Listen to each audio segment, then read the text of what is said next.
Fala rapaziada, Suriacha aqui. A história começa em um escritório. O nosso protagonista trabalha no departamento de publicidade da empresa Grande Glória. Logo de cara a gente vê que ele é uma pessoa que costuma trabalhar até não aguentar mais. O chefe dele aparece dizendo que a empresa tá em um momento difícil e tem muita gente sendo demitida. Por isso ele precisa trabalhar mais, meio que ameaçando ele, sacou? Então dá pra ele uma lista de clientes em potencial pra ele ligar um por um e que amanhã é pra ele vir com o resultado. Ou seja, já vimos que esse chefe dele é um Então o nosso protagonista continua trabalhando mesmo cansado pra cacete, até que algo acontece. Tudo começa a perder o foco, ficar pixelado, e uma figura estranha surge no monitor do prota. Ele não entende se o que tá acontecendo é real ou não, até que seu colega de trabalho percebe que tem algo de errado e o chama. Então a gente descobre que o nome dele é Howard. A princípio ele não responde, mas então o Howard volta a si e diz que tá bem, foi só sua visão que ficou meio embaçada. O seu colega diz pra ele dar um tempo pra relaxar, e lembra que nessa mesma noite o seu chefe ia levar todo mundo pro jantar da empresa. O que a gente pode até pensar que é algo da hora, né? Mas o prota acha uma merda, porque no fim todo mundo vai ter que rachar a conta. E como ele ganha mal, pra ele não vale muito a pena não. O colega percebe que o prota não tá muito afim de ir, provavelmente por causa do dinheiro,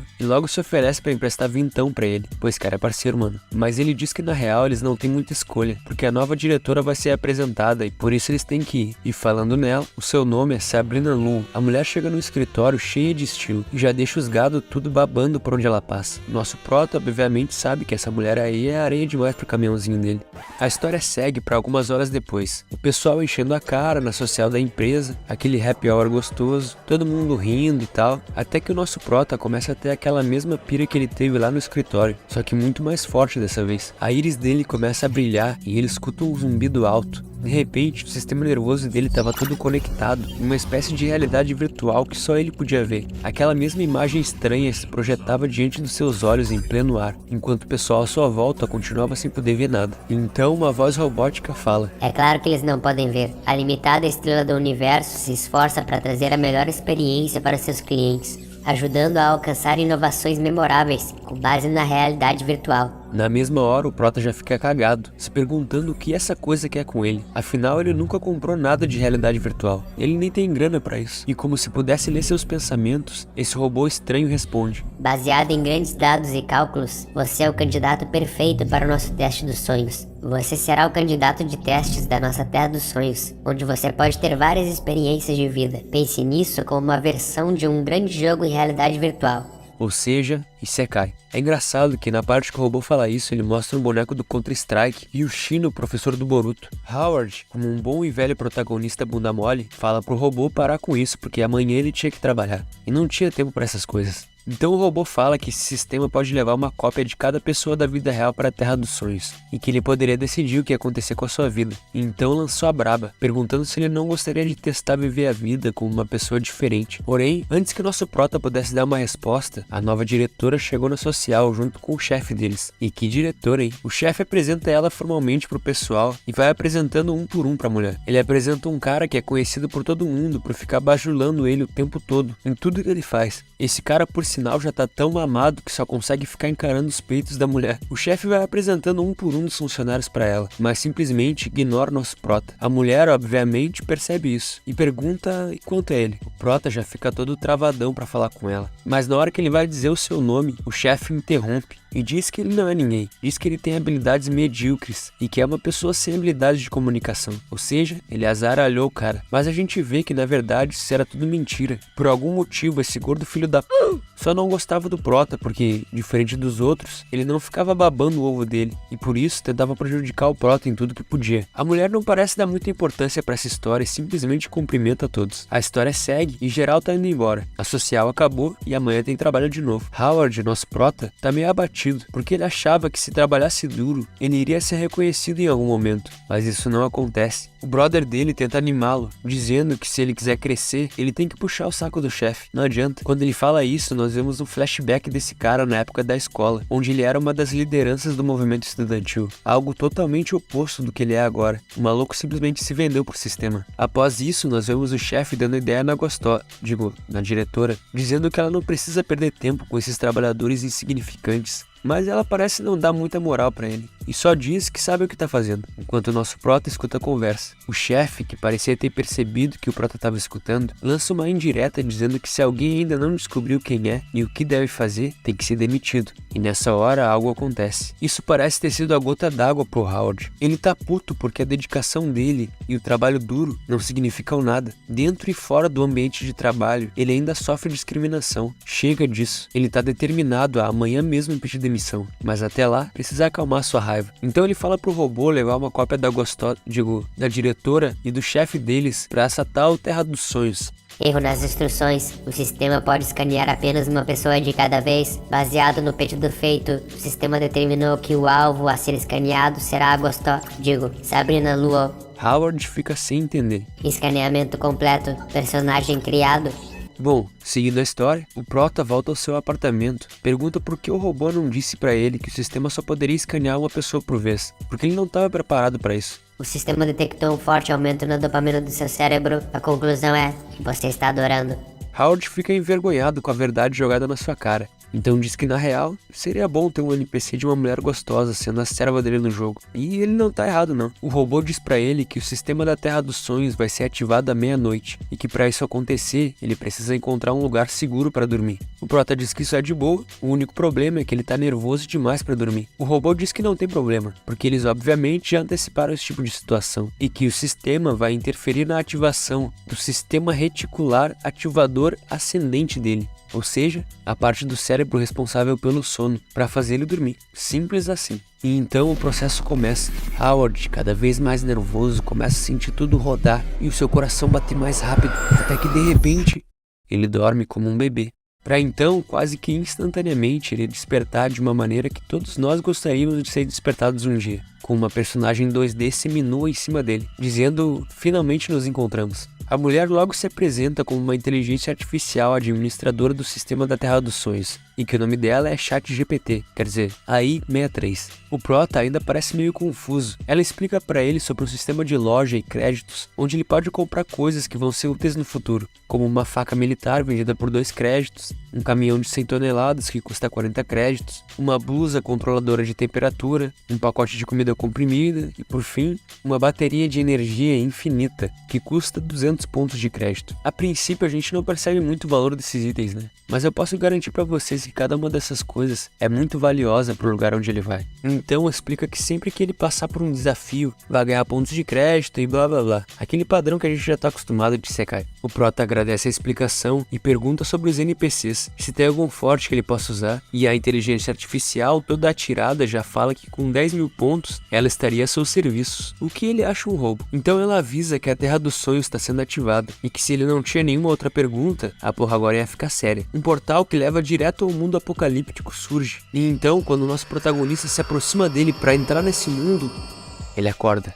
Ele olha para os lados, tentando entender se o que ele viveu foi real ou não. Percebe que está em casa e que nada mudou. Ele não é nenhum especialista em tecnologia, mas devia saber que é impossível criar um mundo assim do nada. Então decide só tomar banho de uma vez para se preparar para o trabalho. Ao chegar no banheiro, ele percebe que está sem energia, o que é curioso. Ele desce as escadas do seu prédio normalmente, sem perceber nada de diferente, até chegar no exterior e perceber que estava sozinho, literalmente sozinho. Não havia ninguém por perto, em lugar nenhum.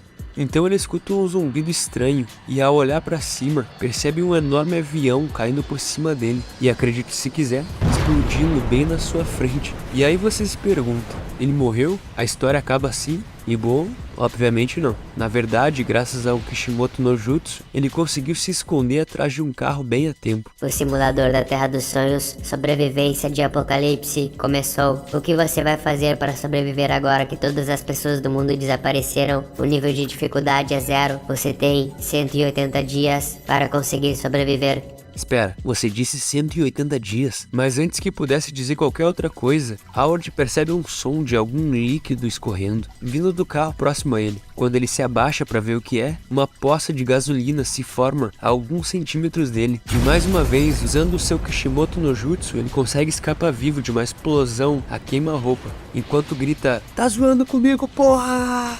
Bom, a história que segue, o nosso prota já recuperado do susto inicial de estar nesse novo mundo, começa a pensar de uma maneira mais lógica sobre a sua situação. Ele anota as suas principais necessidades em um caderno, para ter uma maior noção de quais são as suas prioridades ali. 180 dias parece ser muito tempo, mas se eu conseguir acumular bastante suprimento, eu devo conseguir. Posso usar esses 180 dias para pensar na minha vida depois de pedir demissão. Talvez eu até me divirta um pouco. E foi isso que ele fez. O nosso prota foi em loja de roupas procurar o drip certo pro apocalipse. Se encheu de joias, bebeu das bebidas mais caras. Afinal, agora ele era a única pessoa daquele mundo, né? Ao pensar nisso, ele se lembra que o robô fez uma cópia da diretora da empresa. Então, ele começa a falar no rádio de uma viatura da polícia, tentando entrar em contato com algum GM do servidor, perguntando sobre a cópia da mulher. Ele ouve um barulho vindo das suas costas e se vira na hora, apenas para perceber que era um doguinho, o que para ele fazia sentido. Afinal, já que todas as pessoas desapareceram, os animais estavam soltos. Já pensando que aquela inteligência artificial tinha enganado ele para participar desse jogo e não ia ter mulher nenhuma, ele escuta outro barulho de animal, mas dessa vez era nada mais do que um fodendo tigre, mano. O prota se borra todo nas calças quando o tigre avança para cima dele, mas ao invés de ser estraçalhado e devorado vivo, ele na verdade é lambido com amor pelo tigre. E você pode estar pensando, ah não, mais um Kishimoto no Jutsu? Bom, dessa vez teve uma explicação.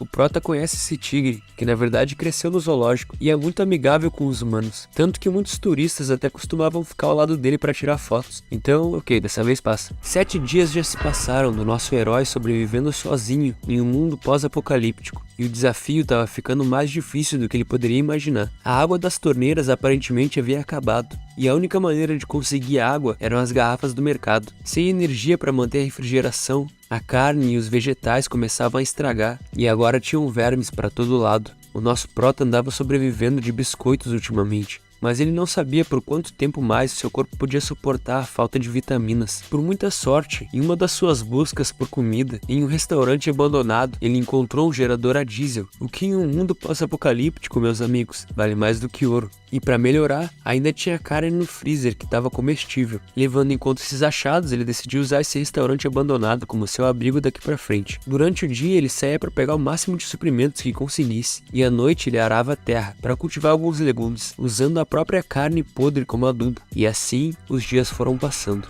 Dia 31. Howard dirigia pelos arredores, se perguntando o que faria hoje. Seu colega de trabalho disse que ele precisava encontrar uma loja que vendia sementes, porque era nojento ficar pegando sementes de vegetais podres. Isso obviamente era uma ilusão da sua mente, e Howard sabia disso. Por isso disse que tinha uma ideia melhor. Iria tirar suas mãos do volante, então não demoraria muito para o carro bater e ele ser morto. Quando acordasse, tudo voltaria ao normal. O colega ilusório dele disse para ele se animar, afinal, o alho que ele plantou finalmente está brotando. Mas ele disse que isso não tem a ver com os vegetais. A cidade inteira parece um lixão e tem moscas para todo lado. Quando ele dorme, sente como se tivessem vermes andando pelo seu corpo. Durante a noite não dá para ver nada. A solidão é sufocante, como se o mundo o tivesse abandonado. É, família, o prota tiltou de vez. O colega imaginário dele dá uma lição de moral, dizendo que ele não pode desistir, para ele acordar para a realidade, que ele é quem tá jogando o jogo, e não o jogo que tá jogando ele. E enquanto prestava atenção no sermão do colega, algo surge na frente do seu carro, e ele é obrigado a frear bruscamente. Outro carro aparece diante dele, e sim, meus amigos, é